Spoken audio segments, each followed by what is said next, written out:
अस्सलामु अलैकुम वरहमतुल्लाहि वबरकातुहू। दोस्तों, अभी हमारा एक गैस क्वेश्चन का सीरीज़ चल रहा है, जिसमें हम लोगों ने जो Bihar board class 10th Urdu का जो लॉन्ग क्वेश्चन है, जो आपका 5 नंबर के क्वेश्चन पूछे जाते हैं, वो सारे क्वेश्चन को हम लोग डिस्कस कर रहे हैं। और टोटल हम 10 क्वेश्चन लिए हुए हैं और आपके एग्ज़ाम में आपको 3 करने होंगे और वो 3 इस 10 में से ज़रूर आ जाएगा।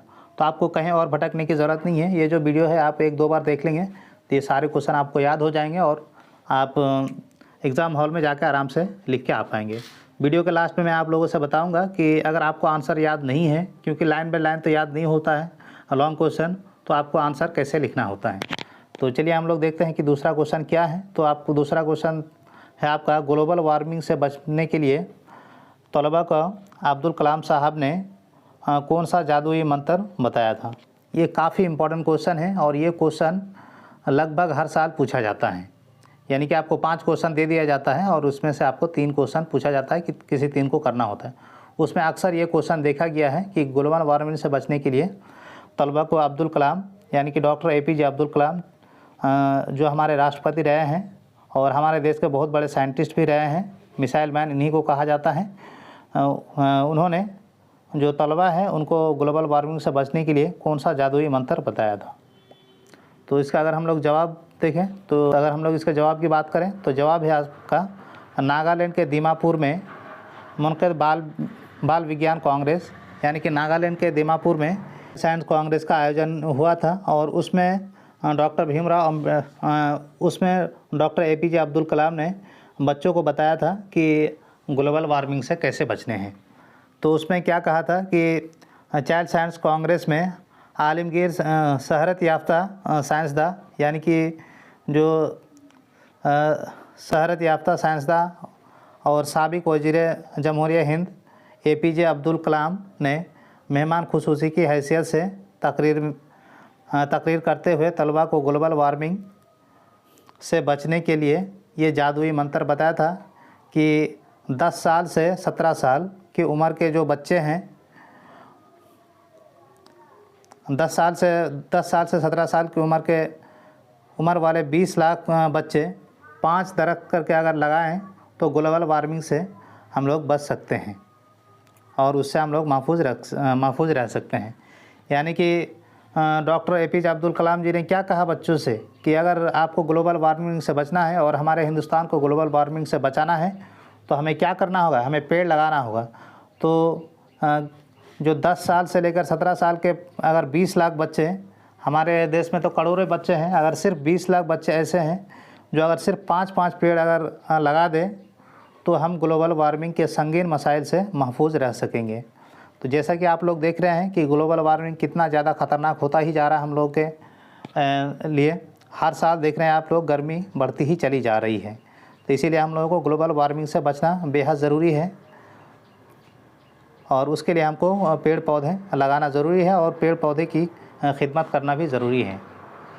तो अगर हम लोग बात करें कि अब हम लोग अगर बात करें कि आपको ये पूरा क्वेश्चन अगर लाइन बाय लाइन याद नहीं होता है और याद आपको करनी भी नहीं है, मैं आपको हमेशा सजेशन यही देता हूँ कि आपको कभी भी क्वेश्चन लाइन बाय लाइन याद नहीं करना है। आप इस क्वेश्चन का सार समझिए। इस क्वेश्चन को 1-2 बार आप देखेंगे तो इसका आपको सार समझ में आ जाएगा कि अगर हम लोग सिंपली कहें कि ग्लोबल वार्मिंग से बचने के लिए डॉक्टर APJ अब्दुल कलाम ने बच्चों को क्या कहा है, तो बच्चों को कहा है कि अगर आप लोग जो 10 साल से 17 साल के बच्चे हैं तो यहाँ अगर आपको 20 लाख लिखा हुआ है तो 20 लाख की जगह अगर 30 भी लाख अगर लिख देंगे तो भी कोई हर्ज नहीं है। लेकिन इस क्वेश्चन का जो सार है कि बच्चों को पेड़ लगाना ज़रूरी है और पेड़ लगाने के लिए कहा गया है डॉक्टर APJ अब्दुल कलाम के द्वारा ग्लोबल वार्मिंग से बचने के लिए। तो भी आपको पूरे के पूरे 5 नंबर मिलेंगे, उसमें कोई दिक्कत की बात नहीं है। आपको पूरा लाइन बाय लाइन रटने की ज़रूरत नहीं है। तो आई होप कि आप लोगों को समझ में आ गया होगा कि लॉन्ग क्वेश्चन कैसे लिखते हैं। इससे पहले हम लोग एक क्वेश्चन डिस्कस कर लिए हैं, तो ये हमारा दूसरा क्वेश्चन है। इसके बाद हम लोग एक और क्वेश्चन लेके आएंगे।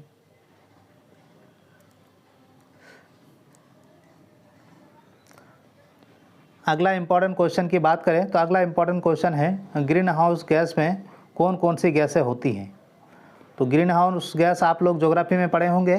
ज्योग्राफी में आप लोगों को पढ़े होंगे कि ग्रीन हाउस गैस क्या होता है।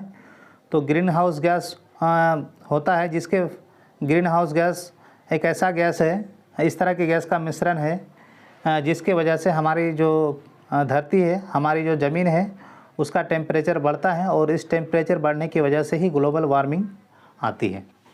तो अगर हम लोग बात करें कि ग्रीन हाउस गैस में कौन कौन सी गैसें हैं, तो हमारी ज़मीन का दर्जा हरारत रफ्ता रफ्ता बढ़ता जा रहा है। तो जैसा कि मैंने कहा है कि ग्रीन हाउस गैस की वजह से हमारी धरती का जो दर्जा हरारत है यानी टेम्परेचर है, वो धीरे धीरे बढ़ता ही जा रहा है, जिसकी वजह से ज़मीन पर ग्लोबल वार्मिंग का मसला पैदा होता जा रहा है। और ग्लोबल वार्मिंग की वजह से ग्रीन हाउस में बढ़ती हुई गैस का मिक़दार है, जिसे साइंस की ज़ुबान में ग्रीन हाउस गैस के असरात कहते हैं। और इसको आप इंग्लिश में ही लिखेंगे क्योंकि ग्रीन हाउस गैस एक इंग्लिश वर्ड है। तो अगर आप इसको ब्रैकेट में इंग्लिश में लिखेंगे तो जो कॉपी चेक करने वाले टीचर होंगे उनको काफ़ी इम्प्रेसिव लगेगा और आपको इसमें नंबर काटने और आपका इसमें नंबर बिल्कुल भी नहीं कटेगा, क्योंकि आपको पता है कि आपकी कॉपी जितनी सुंदर दिखेगी उतनी ही आपको ज़्यादा मार्क्स मिलेंगे। तो अगर आप इस तरह से इंग्लिश में लिख देंगे effect of green house gases, effect of green house gases, उसके बाद इसको इस तरह से ब्रैकेट लगा देंगे। उसके बाद आप लिखेंगे कल कारखानों, मोटर गाड़ियों के इजाफे, जंगलों के बेतहाशा